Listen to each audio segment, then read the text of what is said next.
You're not gonna believe this video. UAE authorities arrange exclusive entertainment programs for Israeli soldiers involved in the ongoing Gaza war.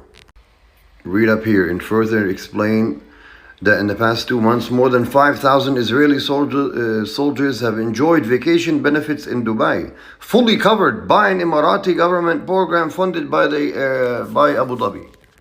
What is going on here with the UAE? It's clear who they're supporting, but to offer IDF soldiers free vacations? Who are you fooling when you send food trucks or when you send tents? That's what they do. They send the Palestinians the crumbs and they send, millions to Israel. And look at how they're helping the Israelis.